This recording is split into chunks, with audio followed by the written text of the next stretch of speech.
앞부분 동영상과 이어서 두 번째 주제는 목표 수익률, 가치주, 성장주, 투자 자세에 대한 제 생각입니다. 투자에 있어서 모든 대가들이 하는 말씀이죠. 투자의 목표가 정해지면 그 목표를 이루기 위해서 얼마나 매년 목표 수익률을 가져가야 되는지를 정해야 됩니다. 그래서 나만의 주식 투자에 있어서 제가 생각하는 그 목표 수익률을 목표 투자 목표에 맞게 정해야 됩니다. 그래서 이 목표를 정할 때 너무 뭐 1년에 뭐 몇백 퍼센트씩 오르면 더 좋겠지만 주식 투자를 하는 이 게임의 룰이 있지 않습니까? 그러면 그 게임의 룰에 맞게 목표 수익률을 정하는 것이 필요한데요.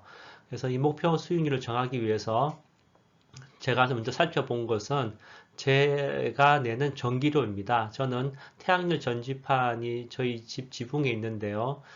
테슬라 그 회사에서 하는 솔라 패널을 사용하고 있습니다. 그래서 1년에 한 번 전기료 그 비율이죠. 조정하게 되는데 이번에 그 전기료 사용하는 킬로와트당 전기 사용량 비율을 2.8% 증가시키는 것을 제가 계산해 보니까 알게 됐습니다. 그래서 제가 예상할 수 있는 것은 보통 평균적으로 우리가 인플레이션이 2% 정도로 생각한다면 테슬라에서 예상하는 이익 증가율이 0.8%니까 그래서 합이 2.8% 증가시켰다 이렇게 이해를 했습니다.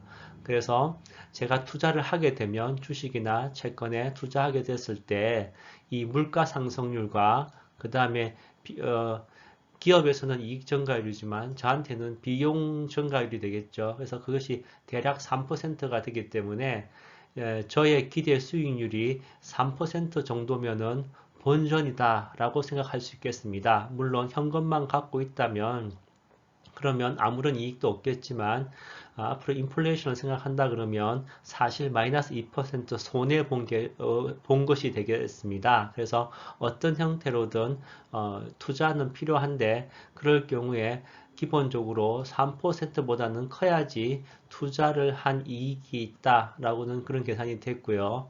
그리고 이 주식시장에 있어서의 게임의 룰을 한번 보기 위해서 어, 9월 11일까지의 10년간 이 SPY, 그 다음에 DIA, 그 다음에 QQQ의 수익률을 보니까 누적 수익률은 SPY가 199%, DIA가 164%, QQQ가 384%란 훌륭한 수익률이 있었습니다. 이것을 여기 보시면 month end average니까 월말로 생각해서 연이율을 월말 수치를 평균 내서 그래서 이제 그 1년치 수익률을 계산한 거죠. 그래서 그런 걸 모아서 8월 31일까지의 10년 평균 10년 평균 수익률을 계산해 보면 SPY는 15%, 그 다음에 DIA는 13%, QQQ는 22%로 지난 10년간은 기술주가 주도하는 그런 시장이었습니다. 그리고 이 ETF들의 처음에 생긴 이후로 지금까지의 연평균 수익률을 보면 SPY에서는 9.8, DIA는 8.1, 그 다음에 QQQ는 9.1%가 되겠습니다. 그래서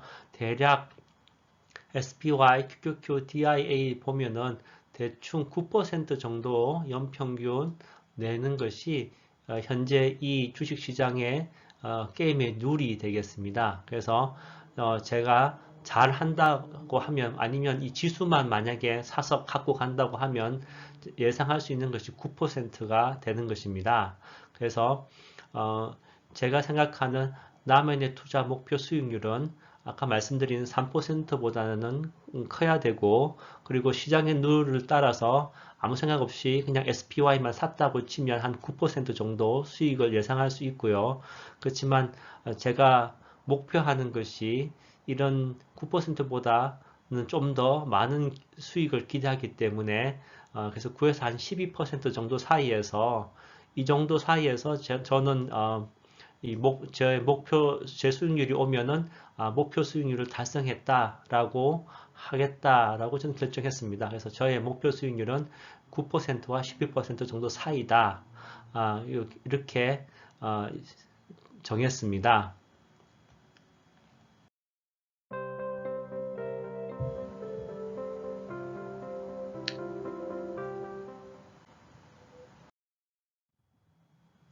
다음으로 말씀드릴 것은 이, 어, 가치주와 그 다음에 성장주에 대한 얘기 가지고 한번 해보겠습니다.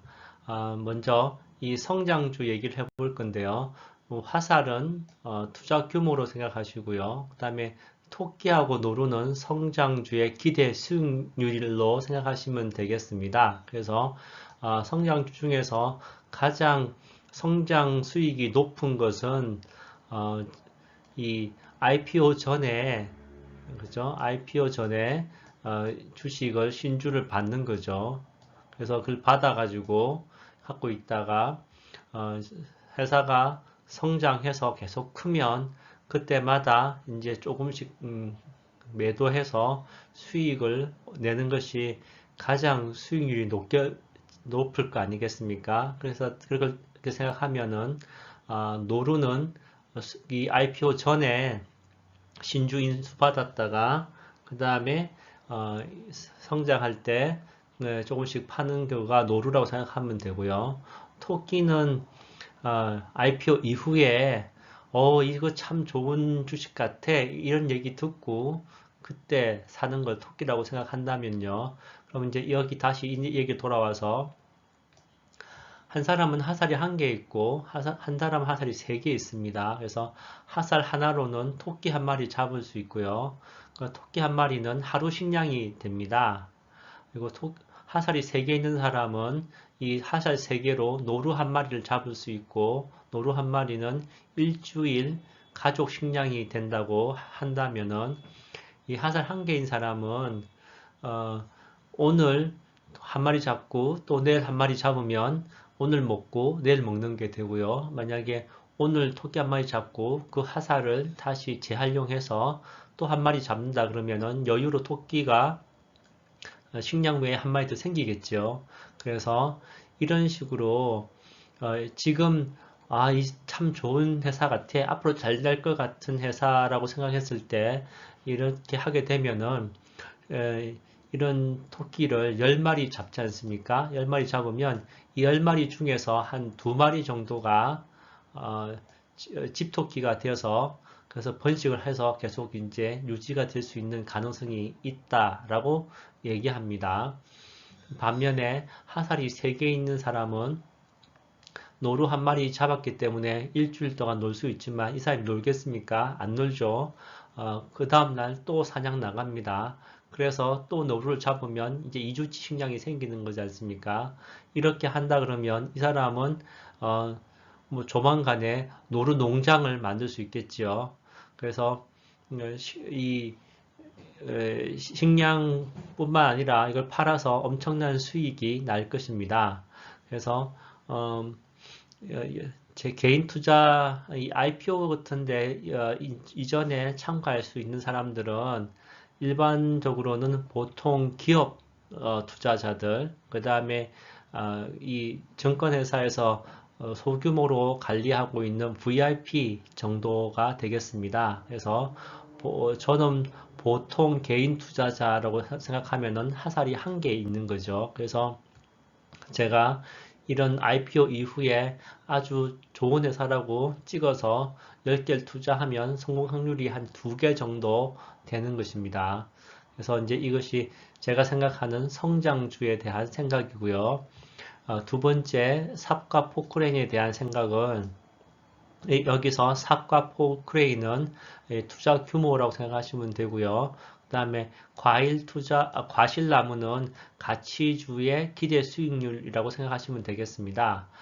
삽을 갖고 있는 경우에는 이 삽질 한번 해서 과실나무를 심으려고 하면은 큰 나무는 심지 못하지 않습니까? 아무래도 작은 묘목을 심어야 되고, 묘목을 심으면 금방 과실을 어, 수확하기 어렵죠. 그래서 뿌리가 크길 기다렸다가 그 다음에 과실을 얻을 수가 있습니다. 그래서 시간이 좀 더 많이 걸리죠. 반면에 포크레인으로 이 땅을 파가지고 과실나무를 심으면 한 번에 큰 과실나무를 심을 수 있을 뿐만 아니라 또 여러 과실나무를 심을 수가 있죠. 그래서 이미 뿌리가 크게 성장되어 있는 거기 때문에 바로 과실도 나오고 그 다음에 비바람이나 뭐 온도가 올라간다 내려간다 관계없이 계속 꾸준히 어떤 조건에서도 계속 꾸준한 과실의 수확을 기대할 수 있을 것 같습니다. 그래서 이런 포크레인을 갖고 있을 정도의 기업 투자가나 VIP 고객은 아니니까 저는 또 삽 한 자루 갖고 있는 개인 투자자쯤 되겠죠. 그래서 작은 묘목을 심고 오래 기다리려고 한다 하면은 작은 묘목이 오래까지 기다리려고 하면은 다른 악조건에서 잘 클 수 있는 그런 가치주를 사야 되지 않겠습니까? 그렇죠? 가실나무를 정해야 되잖아요. 그래서 그런 식으로 가치주를 정해야 되고 또한 이제 이 나무를 심을 때도 가장 좋은 때를 해서 이제 심는 것이 제일 좋지 않겠습니까? 가실나무 뿌리가 크면은 뭐 언제 심어도 좀 뭐 관계없이 크겠지만 어, 그렇지 않고 작은 묘목은 이 저 환경 변화에 민감하니까 그런 걸 생각한다 그러면 아, 이번 지난 3월달 같이 낙폭이 아주 컸을 때가 아주 나무 심기 좋은 때가 되겠죠. 그래서 저에 대한 가치주에 대한 생각은 이런 삽과 포크레인, 과실나무로 한번 생각을 정리해 볼 수가 있겠습니다. 또 하나는 시간을 여기서 좀 더 얘기할 필요가 있는데요. 뭐 여러분이 하루 종일 뭐 사냥만 다니는 하살꾼이면 이 하살 한 개로 사냥을 얼마든지 계속해서 토끼를 잡을 수 있으니까 이 확률을 높일 20%라는 확률을 더 높일 수 있지 않겠습니까? 그리고 삽이 한 자루지만 하루 종일 땅만 파서 농사 짓는 농사꾼이라면 그러면은 묘목을 심을 수도 있고 아니면은 이양 뭐 삽 하나 가지고 포크레인만큼 파서 큰 나무를 심을 수도 있지 않습니까?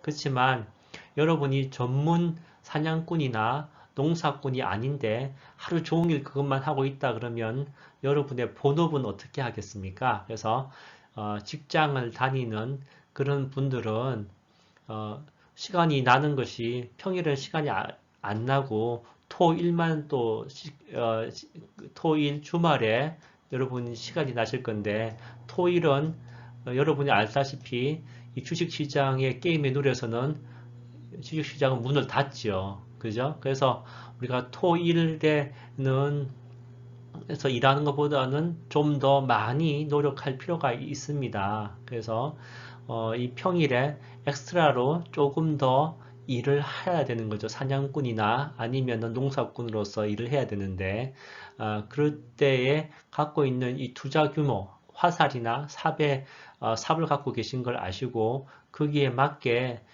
자기 시간을 분배하는 그런 투자 계획을 세우실 필요가 있을 것 같습니다. 그리고 여기 보시면 나무는 과실나무는 심어 놓으면 아무래도 이 사냥 갈 때보다는 손이 덜 가는 겁니다.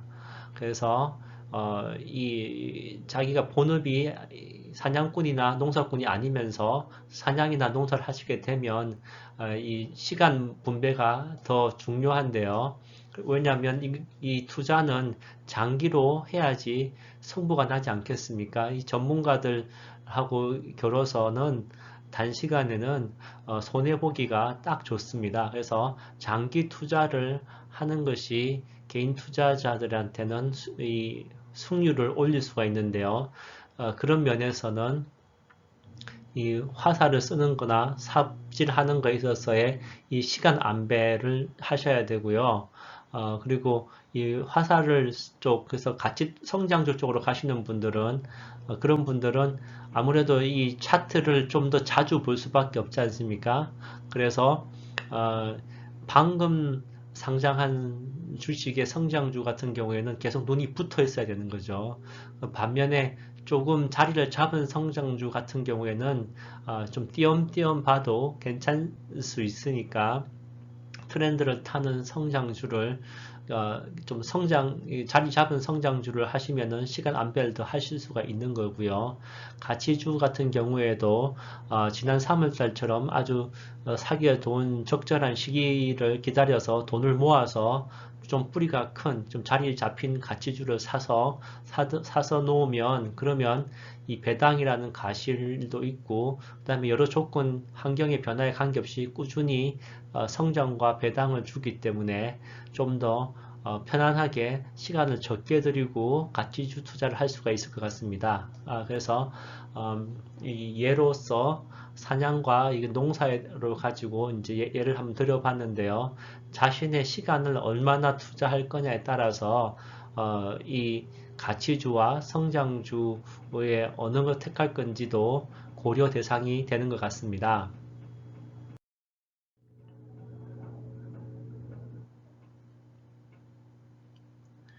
지금까지 말씀드린 거에 대해서 한번 정리해 보면요. 저의 투자를 하는 데 있어서의 목표 수익률은 9%보다는 조금 더 나은 수익률을 원한다. 그렇지만 너무 황당하게 크다 보면은 뭐 사냥만 다닌다든지 이렇게 할 수 있지 않습니까? 삽질만 한다든지. 그러니까 12% 정도 선에서 목표 수익률을 연평균입니다. 그러니까 연평균 수익률을 잡았다는 거고요. 그 다음에 제가 하는 것은 소규모 투자 금액이고 투자에 대해서는 뭐 전문적으로 기업체에서 하시는 분들에 비하면 비전문가가 되겠지요. 그리고 투자에 소요할 수 있는 시간은 본업이 있으니까 직장을 다닌다 그러면 시간의 한계성을 인정해야 된다는 겁니다. 거기에 맞는 투자 종목, 성장주와 가치주도 거기에 맞게 정해야 된다는 거죠. 그래서 결론적으로 가치주와 성장주 비율은 이 SPY와 QQQ의 수익률에 따라서 저는 비율을 조정하는 쪽으로 가겠다고 지금은 생각하고 있습니다. 이제 좀 더 풀어 설명해 드리면 이 SPY와 QQQ의 탑10 종목을 보시면 많이 이렇게 중복됩니다. 그래서 이 QQQ가 잘 나간다고 할 때는 이 SPY로부터 시작하신 분들은 SPY에서 QQQ의 탑10 종목과 같은 종목들의 비중을 확대하는 거죠. 그 비중 조정을 함으로 해서 이 목표 수익률을 높일 수가 있고요. 반대로 이제 이 변동기가 심해지면 그러면은 이 QQQ의 탑10 종목의 비중을 줄여줘서 그래서 좀 안정을 취해가는 그런 걸 할 수 있겠다는 것입니다. 그래서 이 종목의 비율 조정을 한다든지 아니면 ETF를 가지고 여기는 지금 SPY, 뭐 QQQ만 얘기했지만 여기에다 채권을 20%라든지 채권과 비슷한 또 골드를 한 20% 정도 추가한다고 한다면 좀 더 안정성을 높이는 쪽으로 비중을 조정할 수가 있겠지요. 그래서 그런 식으로 시간에 제가 가지고 있는 시간의 한계성 안에서 이제 쓸 수 있는 시간의 효율을 높이는 쪽에서 그러니까 너무 뭐 계속 눈을 모니터에 붙여 다닐 수 없으니까 거기에 맞게 비율을 조정하겠다고 생각했습니다.